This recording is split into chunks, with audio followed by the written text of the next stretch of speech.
नमस्कार दोस्तों, स्वागत है आपका आज के मुख्य समाचार में, जिसमें सबसे पहली बड़ी खबर में जिक्र बिहार के विधानसभा चुनाव का, जहां पर युवा वर्ग नीतीश सरकार से है खफा। रोजगार, उच्च शिक्षा समेत कई मुद्दे पर घिरी है नीतीश सरकार और अब तेजस्वी यादव को बनाएंगे बिहार का मुख्यमंत्री। जी हाँ दोस्तों, इसी के साथ दूसरी बड़ी खबर में आपको बताएंगे कि विधान परिषद चुनाव में लालू प्रसाद यादव ने सारण से भरा पर्चा।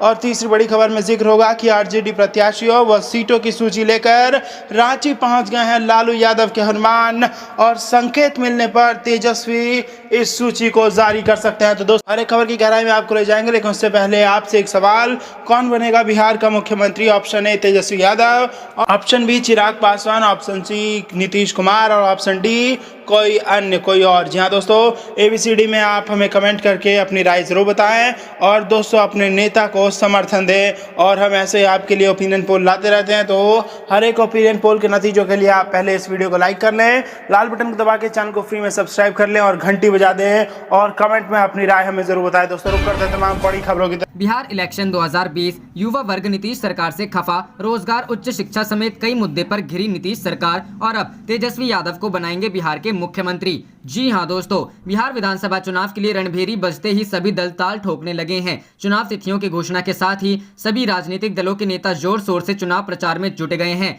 जानकारों की अगर माने तो रोजगार, उच्च शिक्षा समेत कई अन्य मुद्दों को लेकर युवा वर्ग मौजूदा एनडीए सरकार से खफा है। ऐसे में अगर यह बदलाव के उद्देश्य से पाला बदलते हैं तो मौजूदा सरकार को नुकसान हो सकता है। यही कारण है कि तेजस्वी यादव इस मुद्दे के बल पर सत्ता पर काबिज होंगे। उन्होंने बेरोजगारी का मुद्दा बड़े ही जोर शोर से उठाना शुरू कर दिया है। तेजस्वी यादव ने तो यहां तक कह दिया है कि अगर उनकी सरकार बनी, पहली कैबिनेट की बैठक में पहला निर्णय करीब 10 लाख बेरोजगारों को नौकरी देने का निर्णय लेंगे। इसका मुख्य कारण यही है कि तेजस्वी युवाओं को हर हाल में अपनी वोट बैंक के रूप में परिवर्तित करना चाहते हैं। और इसी बीच बिहार विधानसभा चुनाव की तारीख के ऐलान के ठीक बाद हमारे चैनल ने यूट्यूब पोस्ट के माध्यम से सर्वे करवाया है। इस सर्वे रिजल्ट में कहा गया है कि बिहार में आरजेडी की सरकार बन सकती है। सर्वे के मुताबिक आरजेडी और कांग्रेस के सहयोगी पार्टियों वाले गठबंधन को 50% से ज्यादा वोट मिल सकते हैं। सर्वे में आरजेडी के 161 से 180 सीटें जीतने का अनुमान बताया गया है। वहीं एनडीए को 30% से भी कम वोट मिलने के आसार हैं। वहीं अन्य पार्टियों को 20% वोट मिलने का अनुमान लगाया गया है। सर्वे में बताया गया है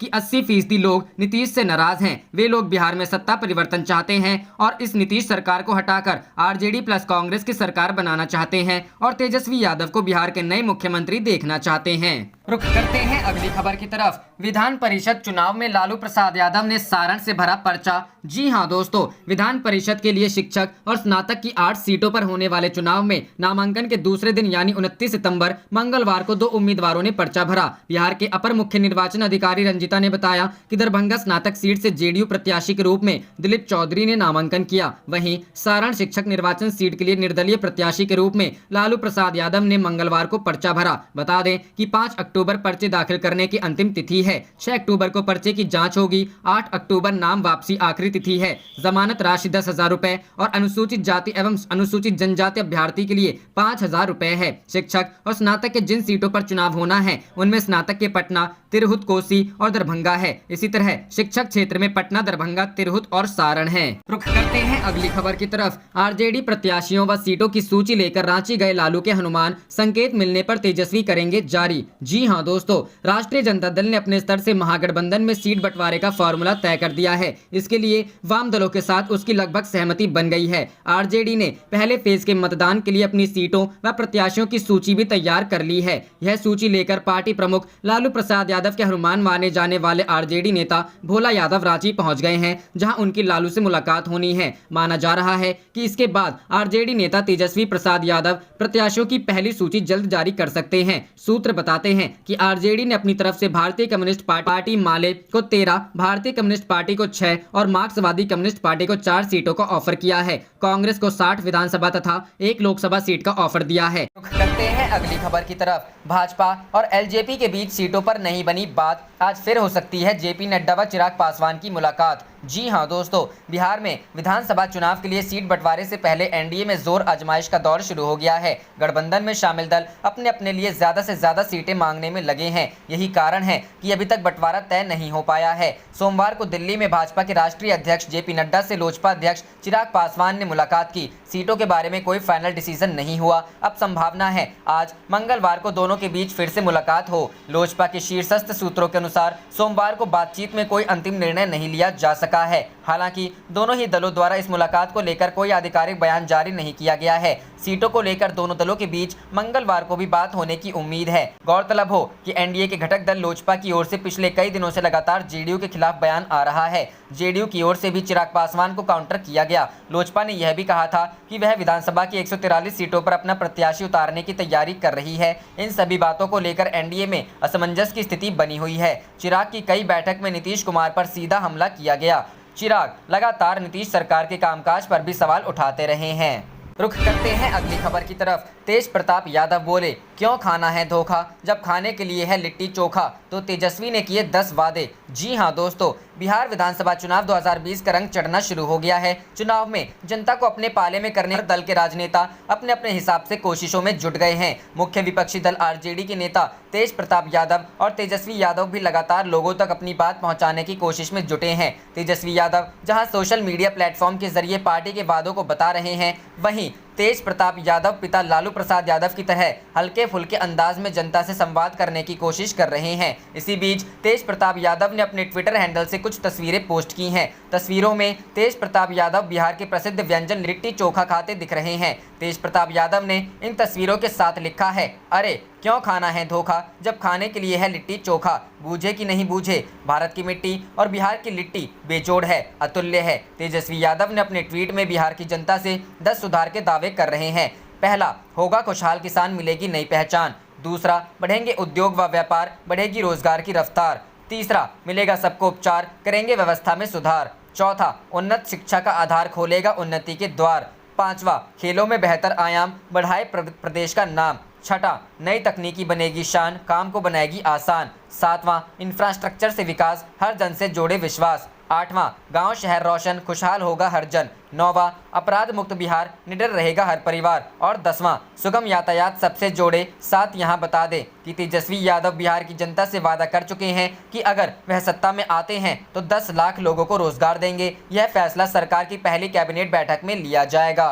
रुख करते हैं अगली खबर की तरफ। कृषि कानून, राहुल ने किसानों से की बात, कहा पहले पैर में अब दिल में मारी कुल्हाड़ी। जी हां दोस्तों, किसान संगठन और विपक्ष के नेता लगातार कृषि कानून को लेकर राष्ट्रव्यापी विरोध प्रदर्शन कर रहे हैं। कांग्रेस नेता राहुल गांधी ने मंगलवार को किसानों से बातचीत की। उन्होंने इस कानून को अंग्रेजों का कानून बताया। कांग्रेस की अंतरिम अध्यक्ष सोनिया गांधी ने कांग्रेस शासित सभी राज्यों से केंद्र के किसान विरोधी विधान को नकारने वाले कानून पारित करने को कहा है। किसान मजदूर संघर्ष समिति रेल रोको प्रदर्शन करेगी। पंजाब के जालंधर, अमृतसर, टांडा, मुकेरियां और फिरोजपुर में 24 सितंबर से प्रदर्शनकारी रेल की पटरियों पर बैठे हुए हैं। इसके अलावा कांग्रेस की योजना आज गांधी जयंती के मौके पर बड़ा प्रदर्शन करने की है। वहीं डीएमके अध्यक्ष एमके स्टालिन ने कहा है कि उनकी पार्टी कानून के खिलाफ अदालत का दरवाजा खटखटाएगी। कांग्रेस के पूर्व अध्यक्ष राहुल गांधी ने मंगलवार को प्रदर्शन कर रहे किसानों से बात की। कानून का विरोध करते हुए राहुल ने इसे अंग्रेजों का कानून करार दिया। उन्होंने कहा कि अंग्रेजों से लड़ाई के लिए महात्मा गांधी ने कई आंदोलन किए। आज महात्मा गांधी जिंदा होते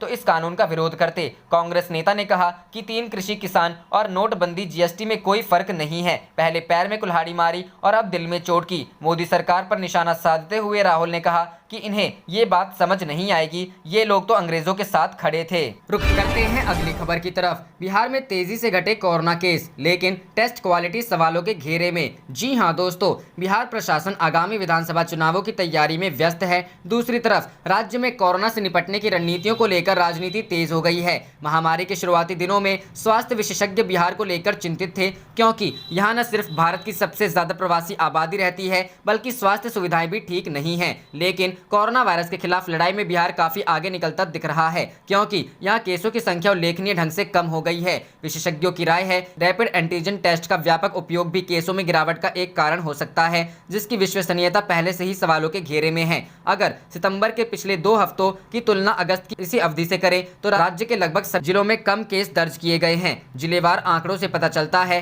कि बिहार के 38 में से 36 जिलों में कोरोना केसों की संख्या कम हो गई है। सबसे ज्यादा गिरावट पटना में दर्ज हुई है।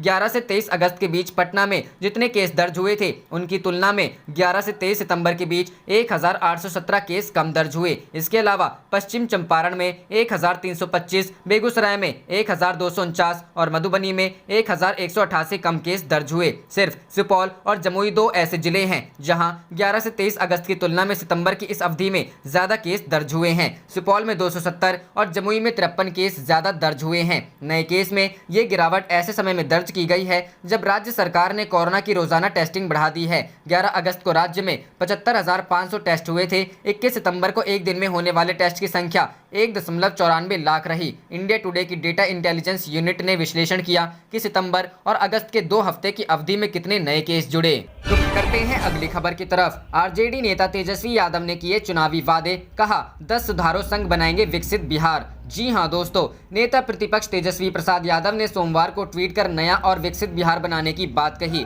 उन्होंने ट्वीट के साथ पार्टी का एक वीडियो संदेश भी टैग किया है। इसमें चुनाव चिन्ह लालटेन को दर्शाते हुए 10 प्रमुख सुधारों का वादा किया गया है। इसमें कहा है कि सरकार बनने पर हम करेंगे बिहार में 10 सुधार, तरक्की को देंगे रफ्तार। इसमें कृषि, शिक्षा, स्वास्थ्य, उद्योग, रोजगार, कानून व्यवस्था आदि में सुधार के वादे किए गए हैं। वीडियो में पहला बिंदु कृषि क्षेत्र से जुड़ा है। इसमें कहा है कि होगा खुशहाल किसान, मिलेगी नई पहचान। उद्योग के लिए कहा गया है कि बढ़ेंगे उद्योग व व्यापार, बढ़ेंगी रोजगार रफ्तार, मिलेगा सबको उपचार, करेंगे व्यवस्था में सुधार। उन्नत शिक्षा का आधार, खोलेगा उन्नति के द्वार। खेलों में बेहतर आयाम, बढ़ाए प्रदेश का नाम। नई तकनीकी बनेगी शान, काम को बनाएगी आसान। इंफ्रास्ट्रक्चर से विकास, हर जन से जोड़े विश्वास। गांव शहर रोशन, खुशहाल होगा हर जन। अपराध मुक्त बिहार, निडर रहेगा हर परिवार। सुगम यातायात, सबसे जोड़े साथ। इन सब वादों के साथ तेजस्वी ने लिखा है कि आप और हम बिहार सक्षम, आपके आदेश से, आपके सहयोग से मिलकर बनाएंगे नया बिहार, विकसित बिहार। बोले बेरोजगारी का केंद्र बना बिहार।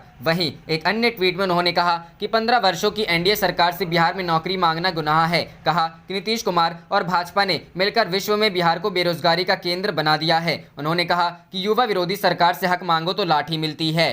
जाने से पहले आप इस वीडियो को लाइक कीजिए और इस लाल बटन को दबा के इस चैनल को फ्री में सब्सक्राइब करके घंटी बजा लीजिए। आप देख रहे थे आपका अपना चैनल धड़ाधड़ न्यूज़। जय हिंद, जय भारत।